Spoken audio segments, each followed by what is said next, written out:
when I feel like somehow I am different, the place that I find myself going as I walk along with someone there is where does Satan have an opportunity here?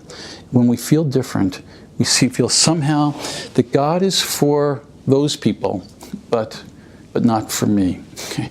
And if we know anything from Scripture, it's this, that if you feel like you're on the outs, and if you feel like you are isolated, and you see everybody else in this inner ring doing really well, and these sort of spiritual giants who are walking around happy all the time, meanwhile you're sitting out here with this unique struggle that no one can identify with. If we understand Scripture accurately on that, you should be concerned with everybody in the inner circle, because if you know anything, you watch the life of Jesus Christ, and they're His people. That's all the people who don't feel like they're in. Okay?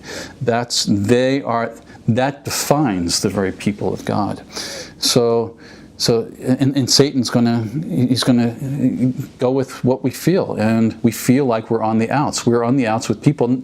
People can't understand, and there are some people who don't understand what the person is struggling with. Many people don't understand what the person is struggling with, and that sense of wanting to be understood. The older I get, the more I find that is a profound human desire, and I find in my relationship with my wife, if a lot of times what I'm going for in a conversation is she could just sort of understand me. That's all. She doesn't have to agree. She just the privilege of being known. That is so pivotal in our relationship with the Lord. Knowing and being known, knowing and being known. For someone to not experience that it really is an isolating phenomena, and to be able to put words on that and to say, here's what Satan does. You're right. You're exactly right. You are isolated. Nobody understands you. God Himself doesn't. You've been on the outs with God for who knows how long, and you are a lost cause before Him. Those are Satan's devices. And how can we come and just basically take the life of Christ and say, no, here's the character of the triune God, all funneled most clearly in one particular person. And what did He do? The tax collectors and the sinners.